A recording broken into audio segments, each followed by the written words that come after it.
ओम शांति। आज मुरली की डेट है 26/2/2025। आज मुख्य मुरली का मुख्य सार है, तुम्हें अपार खुशी होनी चाहिए कि हम अभी पुराना कपड़ा छोड़ घर जाएंगे, फिर नया कपड़ा नई दुनिया में लेंगे। आज का प्रश्न है, ड्रामा का कौन सा राज अति सूक्ष्म समझने का है। भावनिका, ये ड्रामा जो मिसल चलता रहता है, टिक टिक होती रहती है, जिसकी जो एक्ट चले वह फिर हो 5000 वर्ष के बाद रिपीट होगी। ये राज बहुत सूक्ष्म समझने का है। जो बच्चे इस राज को यथार्थ रीति समझते तो कह देते ड्रामा में होगा तो पुरुषार्थ कर लेंगे, वह ऊंच पद नहीं पा सकेंगे। ड्रामा पर छोड़ेंगे तो वो फिर भावनिका ऊंच पद भी नहीं पा सकते हैं। ओम शांति। बच्चों को बाप की पहचान मिली, बाप से वर्षा लेना है और पावन बनना है। कहते भी हैं पतित पावन आकर हमको पावन बनाओ। ये मनुष्य आज तक हम गाते थे, आओ आकर पावन बनाओ। अब सचमुच बाबा आया है, हम आत्माओं को अभी पावन बना रहे हैं। भक्त क्या मेहनत करते सो तो तुम जानते हो। भक्ति में बहुत मेहनत की, ये भी ड्रामा में नून। मेहनत की जाती है फायदे के लिए। समझते भगवान आकर भक्ति का फल दे तो फल देने वाला फिर भी भगवान ही रहा। कोई भी नहीं जानते अभी रावण राज्य है, रावण ने पतित बनाया है। कहते भी राम राज्य चाहिए, परंतु वह कब कैसे होना है कोई को भी पता नहीं है। ये है ही भक्ति मार्ग। भक्त बहुत नाच तमाशे करते हैं, खुशी भी होती है, फिर रोते भी हैं। भगवान प्रेम में आंसू आ जाते हैं, परंतु भगवान को जानते नहीं। प्रेम में आंसू आते, उनको जानना चाहिए ना। बहुत भक्ति करते तो साक्षात्कार होता।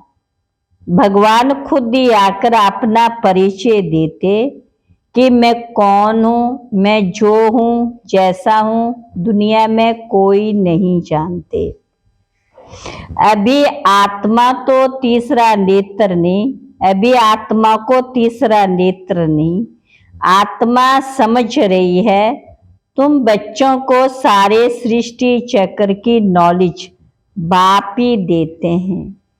कोई पूछे सिर्फ तुम ही 84 जन्म लेते, बोलो हाँ, हमारे में कोई 84 कोई 82 जन्म लेते। बहुत में बहुत 84 जन्म ही लेते। 84 जन्म उनके हैं जो शुरू में आते हैं। तो बानिया जैसे नया घर बनता रहता है तो दिल में आता जल्दी बन जाए तो हम जाकर बैठे। तुम बच्चों को भी खुशी होनी चाहिए, अभी हमको ये पुराने कपड़े छोड़ नए लेने हैं। नाटक में एक्टर्स घंटा आधा पहले से ही घड़ी को देखते रहते हैं, टाइम पूरा हो घर जाएं। वह टाइम आ जाता है, तुम बच्चों के लिए बेहद की घड़ी है। नई दुनिया में तुम जाते हो, फिर एक एक जन्म में कला कम होती जाती है। नए मकान में 6 मास बैठो तो कुछ न कुछ दाग आदि हो जाते हैं, थोड़ा फर्क पड़ जाता है। तो वहां नई दुनिया में भी कोई तो पहले आएंगे, कोई थोड़ा देरी से आएंगे। पहले जो आएंगे उनको कहेंगे, पहले जो आएंगे उनको कहेंगे सतो प्रधान। फिर आहिस्ते आहिस्ते कला कम होती जाती। ये ड्रामा का चक्कर जो मिसल चलता रहता है, टिक टिक होती रहती है। तुम जानते ये पढ़ाई फिर 5000 वर्ष के बाद रिपीट होगी। ये बना बनाया खेल है, इस चक्कर का किसी को भी पता नहीं है। अभी तुम बच्चों को पता है, हम 84 जन्म भोग अब वापस जाते। हम आत्मा है, देह अभिमानी बने तब खुशी का पारा चढ़े। बेहद का नाटक है, ये है बेहद का नाटक। कई बच्चे कहते हैं ड्रामा में होगा तो पुरुषार्थ कर लेंगे, वे कभी ऊंच पदवी नहीं पा सकते हैं। बाप कहते पुरुषार्थ तुमको करना है, ड्रामा तुमको पुरुषार्थ कराता है। कल पहले मुआफिक कोई ड्रामा पर ठहर जाते कि ड्रामा में होगा तो समझा जाता है कि इनकी तकदीर में नहीं है। आत्मा भी अविनाशी, पाठ भी अविनाशी। 84 जन्मों का पाठ आत्मा में नूंदा हुआ है। कर्म करते हुए बाप की याद में रहना है। तुम एक माशूक के आशिक हो ना। एक माशूक को सब आशिक याद करते, वह माशूक कहते अभी मुझे याद करो, मैं तुमको पावन बनाने आया हूं। अभी तुमने समझा तो वह सब छोड़ दिया। मानका भूल करके गंगा को भी पतित पावनी कह देते हैं। अब पतित पावन श्री कृष्ण को समझ कभी याद नहीं करेंगे, परंतु भगवान कैसे आते हैं ये कोई नहीं जानते। शास्त्रों में ये भूल कर दी है, ये भी भूल जब हो तब तो हम आकर के अभूल बनाए। शिव के बदले श्री कृष्ण का नाम डाल दिया। शिव भगवानों वाच्य, भगवान कहते भी शिव को। भगवान को एक ही होता है, सब भक्तों को फल देने वाला भगवान है। एक आत्मा तो एक शरीर छोड़ फिर दूसरा ले पाड़ बजाती है। ये सब बातें बाप ही समझाते हैं। इन सूर्य चांद सितारों को मनुष्य देवता कह देते, क्योंकि ये बहुत अच्छा काम करते हैं, रिमझिम करते हैं, किसको तकलीफ नहीं देते, सबको सुख देते, बहुत काम करते, इसलिए इनको देवता कह देते हैं। तो सब सुख देने बालका सब सुख देने वाले थे, देवी देवता सबकी प्रीत थी, इसलिए देवताओं से उनकी भेंट की है। देवताओं के गुण भी गाए जाते, उन्हों के आगे जाकर गाते हैं। हम निर्गुण हारे में कोई गुण नहीं, आपे तरस परोई। बाप को तो तरस पड़ता होगा। बाप कहते तरस पड़ा तब तो फिर से आया हूं तुमको गुणवान बनाने। तुम पूज्य थे, आप पुजारी बने हो, फिर पूज्य बनो। हमसो का अर्थ भी तुमको समझाया। मनुष्य तो कह देते आत्मा सो परमात्मा, परमात्मा सो आत्मा। सब धर्म आ गए कलयुग में, सती में थोड़ी कोई धर्म था, बा होता ही एक धर्म। बाप राज्य सिखला रहे, कोई भी आए बोलो ये बेहद की घड़ी है। बाप ने दिव्य दृष्टि दे ये घड़ी बनवाई है, माना सृष्टि चक्र का चित्रण।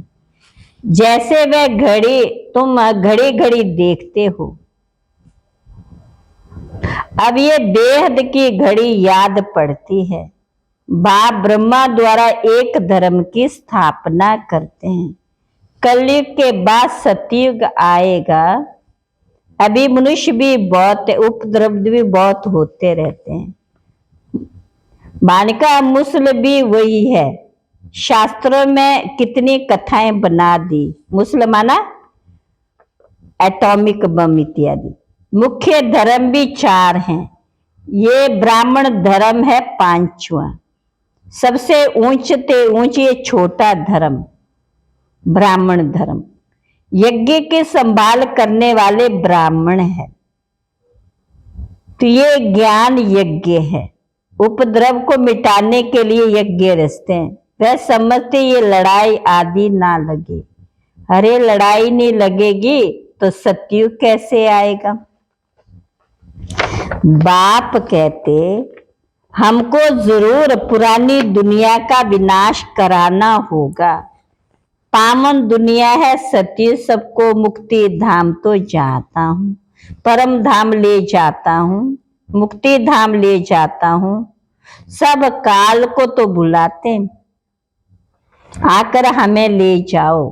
आत्मा को छी दुनिया से निकाल, शांति धाम ले जाता हूँ।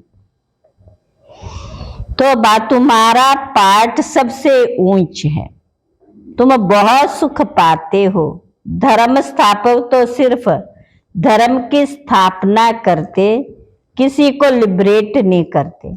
बाप तो भारत में आकर सबको ज्ञान देते हैं, इसलिए पतित पावन लिबरेट करते हैं। तो बाबा ने कहा सबको मैं दुख से छुड़ाता हूँ। मनुष्य समझते नहीं, वास्तव में सच्चा तीर्थ तो एक बाबा का ही है, महिमा भी एक की है। सब उनको पुकारते हे लिबरेटर आओ। भारत ही सच्चा तीर्थ है, जहाँ बाप आकर सबको मुक्ति जीवन मुक्ति देते हैं। तो तुम फिर भक्ति मार्ग में उनके बड़े बड़े मंदिर बनाते हो, हीरे जवाहरों के मंदिर बनाते हो। सोमनाथ का मंदिर कितना खूबसूरत बनाते हैं। और अभी देखो बाबा कहाँ बैठे हैं, पति शरीर में पति दुनिया में। तुम ही पहचानते हो, तुम बाबा के मददगार बनते हो। औरों को रास्ता बताने में जो मदद करेगा उनको ऊंच पद मिलेगा। ये तो कायदा है। बाप कहते मेहनत करो, बहुतों को रास्ता बताओ कि बाप और वर्षे को याद करो। 84 का चक्र तो सामने है। ये है जैसे अंधों के आगे आईना। ये ड्रामा हो रिपीट होता, फिर भी मुझे कोई नहीं जानता। तो बाद का ड्रामा में विनाश की भी नूंद है, सो फिर भी होगा। मैं कोई फूंक नहीं देता हूं कि विनाश हो जाए। ये मुसल आदि बने हैं, ये भी ड्रामा में नूंद। मैं भी ड्रामा के बंधन में बांधा हुआ हूँ। मेरा पाठ सबसे बड़ा है, सृष्टि को बदलना, पति से पावन बनाना। अब समर्थ कौन? अब बाबा कहते समर्थ कौन, मैं या ड्रामा? रावण को भी ड्रामानुसार आना ही है। जो नॉलेज मेरे में है वह आकर देता हूं। तुम आप शिव बाबा की सेना हो, रावण पर जीत पाते हो। बाप कहते सेंटर्स खोलते रहो। मैं आता हूं पढ़ाने, मैं कुछ लेता नहीं हूं। पैसे जो कुछ है वह इसमें सफल करो। ऐसे भी नहीं सब खलास कर भूख मरो। भूख कोई मर नहीं सकता। बाबा ने ये सब कुछ दिया, फिर भूख मरते हैं क्या? तुम भूख मरते हो क्या? शिव बाबा का भंडारा है। आजकल तो दुनिया में देखो कितने मनुष्य भूख मरते रहते हैं। अभी तुम बच्चों को तो बाप से पूरा वर्षा लेने का पुरुषार्थ करना है। यह रूहानी नेचर केयर बिल्कुल सिंपल बात है। सिर्फ मुख से कहते हैं मन मना भव। आत्मा को केयर करते हैं, माना पवित्र बना। इसलिए बाप को अविनाशी सर्जन भी कहते हैं। कैसा अच्छा ऑपरेशन सिखलाते हैं। मुझे याद करो तो तुम्हारे सब दुख दूर हो जाएंगे, चक्रवर्ती राजा बन जाएंगे। इन कांटों के जंगल में रहते हुए ऐसे समझो कि हम फूलों के बगीचे में जा रहे, घर जा रहे हैं। एक दो को याद दिलाते रहो, अल्लाह को याद करो तो वे बादशाही मिल जाएगी। अच्छा, मीठे मीठे सिकिला बच्चों प्रति माता पिता बाप दादा का याद प्यार गुड मॉर्निंग। रूहानी बाप के रूहानी बच्चों को नमस्ते। रूहानी बच्चों की रूहानी बाप दादा को नमस्ते नमस्ते नमस्ते। धारणा के लिए मुख्य सार, ऊंच पद पाने के लिए बाप का पूरा पूरा मददगार बनना है, अंधों को रास्ता दिखाना है, बेअद की घड़ी को याद रखना है। दूसरा, यज्ञ की संभाल करने के लिए सच्चा सच्चा ब्राह्मण बनना है। पैसे आदि जो है उन्हें सफल कर बाप से पूरा पूरा वर्षा लेना है। आज का वरदान है, मन मना भव की विधि द्वारा बंधनों के बीज को समाप्त करने वाले नष्टो मोह स्मृति स्वरूप भव। बंधनों का बीज है संबंध। जब बाप के साथ सर्व संबंध जोड़ लिया तो और किसी में मोह कैसे हो सकता। बिना संबंध के मोह नहीं होता और मोह नहीं तो बंधन नहीं। जब बीज को ही खत्म कर दिया तो बिना बीज के वृक्ष कैसे पैदा होगा। यदि अभी तक बंधन है तो सिद्ध है कि कुछ तोड़ा है, कुछ जोड़ा है। इसलिए मन मना भव की विधि से मन के बंधनों से मुक्त नष्ट हो मोह स्मृति स्वरूप बनो। फिर ये शिकायतें समाप्त हो जाएंगी कि क्या करें, बंधन है, कटता नहीं है। आज का स्लोगन है, ब्राह्मण जीवन का सांस उमंग उत्साह है। इसलिए किसी भी परिस्थिति में उमंग उत्साह का प्रेशर कम ना हो, उमंग उत्साह का प्रेशर कम ना हो। अव्यक्त इशारे, जितना सेवा की हलचल में आते हो उतना बिल्कुल अंडरग्राउंड चले जाओ। कोई भी नई इन्वेंशन और शक्तिशाली इन्वेंशन अंडरग्राउंड ही करते हैं। तो एकांतवासी बनना है, अंडरग्राउंड है। जो भी समय मिले, इकट्ठा 1 घंटा आधा घंटा समय नहीं मिलेगा, लेकिन बीच में 5 मिनट भी मिले, सागर के तले में चले जाओ। इससे संकल्पों पर ब्रेक लग सकेगी। फिर वाणी में आना चाहेंगे तो भी नहीं आ सकेंगे। अच्छा, ओम शांति।